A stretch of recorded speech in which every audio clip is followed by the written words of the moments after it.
So when you take the kids out of the equation in Fury of the Gods, and you have all the adults eating up the screen time, the magic is gone.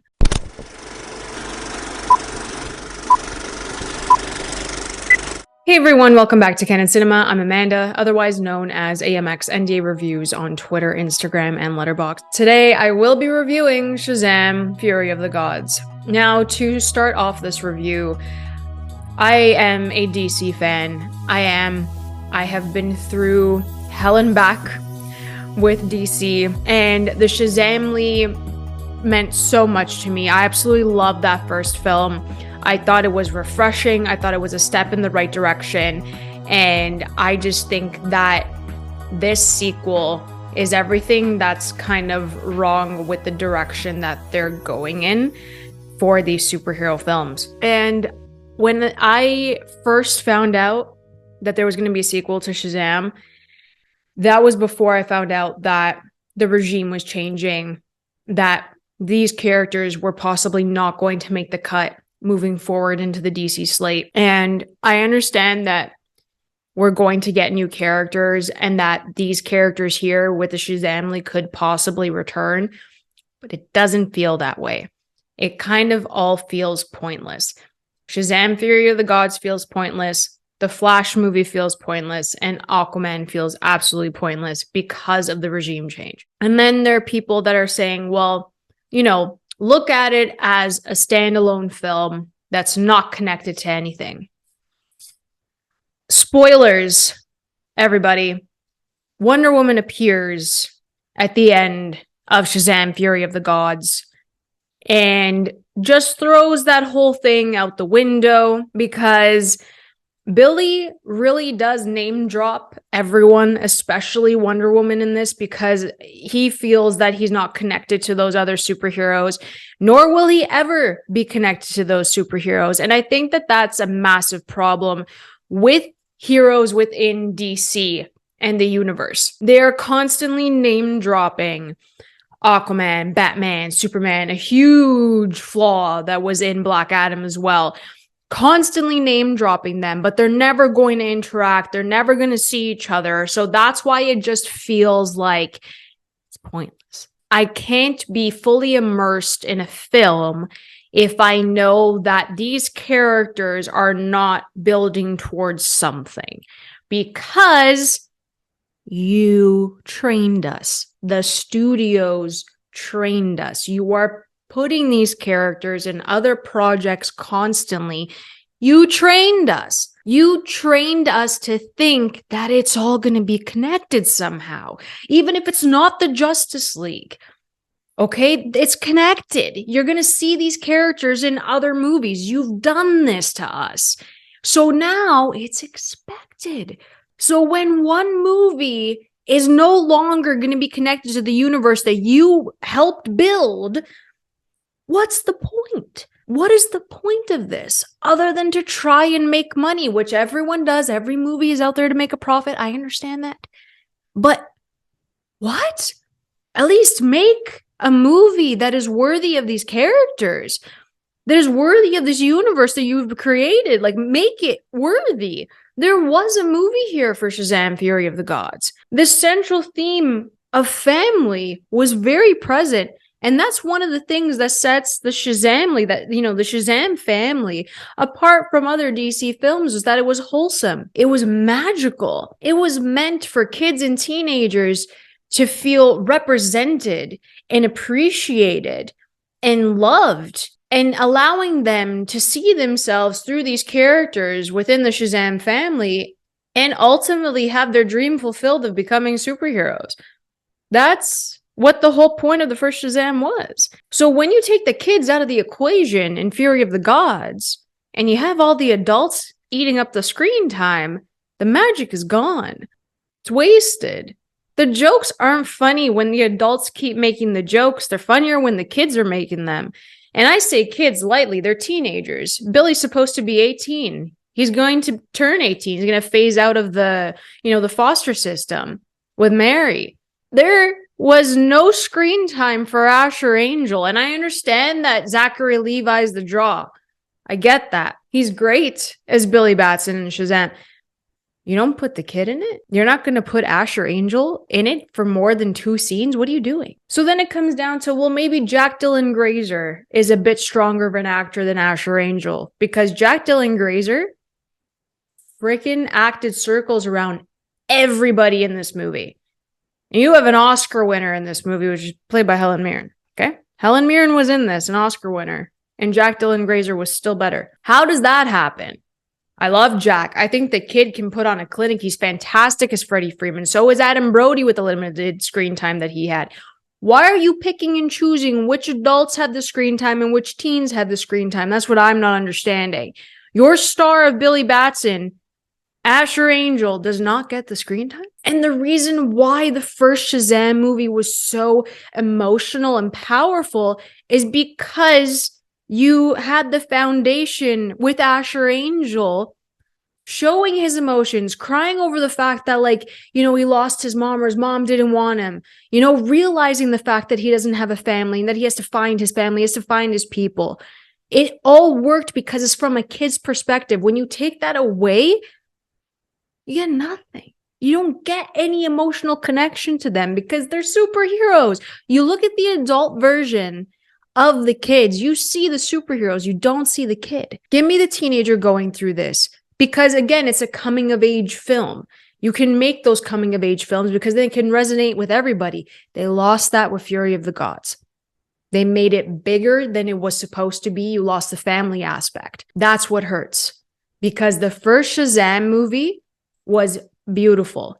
One of the best DC films was the first Shazam film. And I love David Sandberg, okay? I think he's a really strong director. I love the creature designs, especially in the first one, The Seven Deadly Sins. They did fantastic work with that. They carried that over in Fury of the Gods, but it was overload. It was way too much going on in this third act. It was a CGI fest for the love of CGI.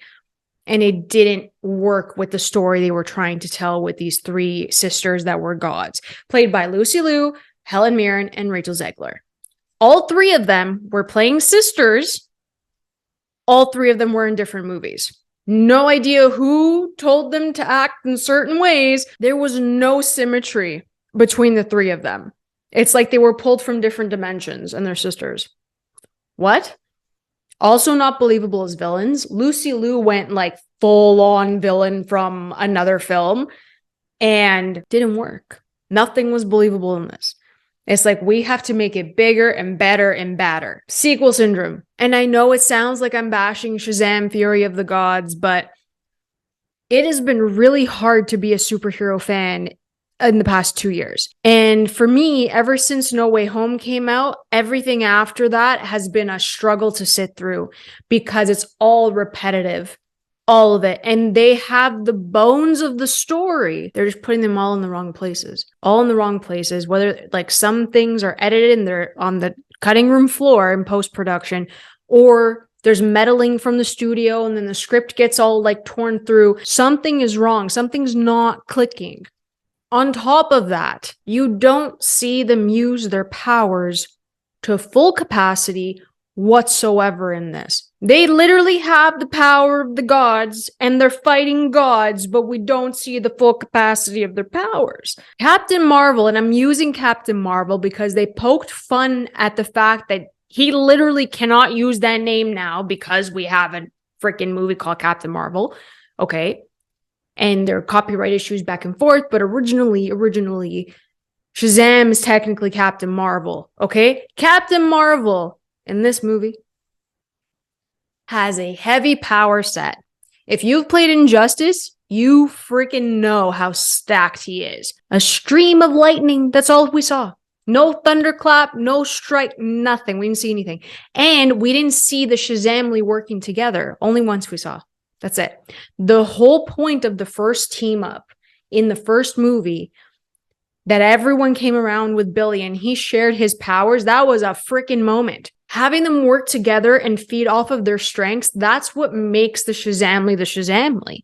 Why are you taking that out? There was one scene on the bridge. One scene on a bridge. That's it. That they all came together and they fought together. That's it. That's all they did. And then I looked at this film and I said, it's moving way too fast. So I looked at the watch on my wrist.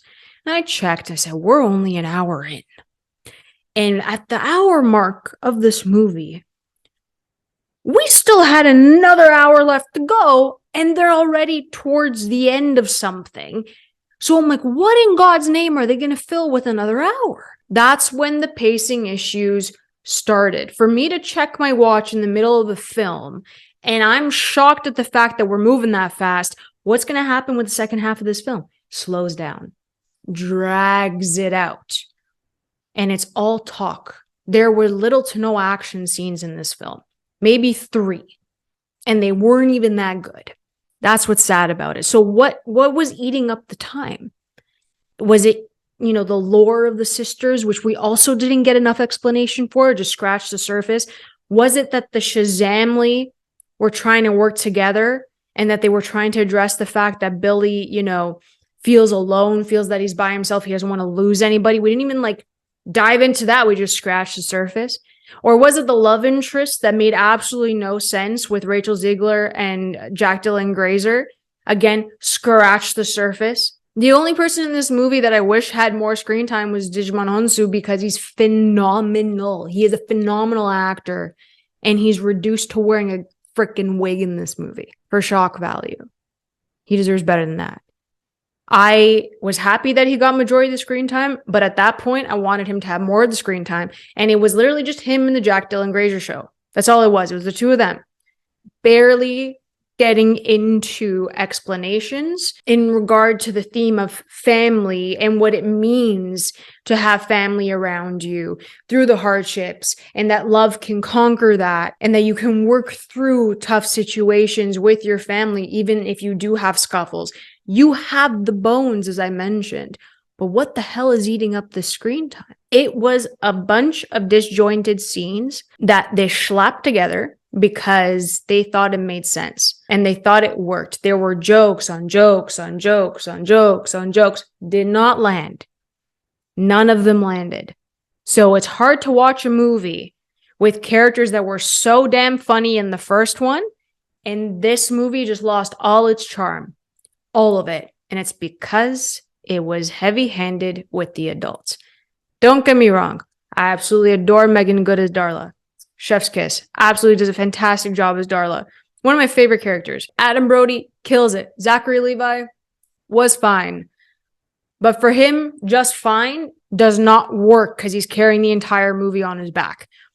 It doesn't work when he's not working, unfortunately. And it just felt empty. A movie about family should not feel that empty because you're focused on the lore of the gods. And not all of them had fair enough of screen time. Ross Butler's still in this as Eugene, didn't get enough either. I still don't know what his full power set is. I have no idea. Pedro, I cannot believe how they handle his character. Pedro deserved 10 times better in this movie, and I'm just so sad that they did him so dirty. I wanted to really like this because I love the first Shazam. It pains me that I don't like it. It does. Because I'm always rooting for DC. I am. But when they give me things like this, it's really hard to defend them at this point. So, am I feeling superhero fatigue? Yes. I've said this since Black Adam. I've said this for a long time now, and people don't think it exists. But once you get a string of films that aren't wowing you like they used to, they feel repetitive. They're not fun anymore. They're dragging. They don't have a good story structure. That's when you start to lose your audience. And after almost 15 years of superhero films rising, and they keep going. It's a freaking machine that's happening. And you have more films that are mid-level good, maybe even bad, to 4-star. Like, you don't get a lot of 4 stars.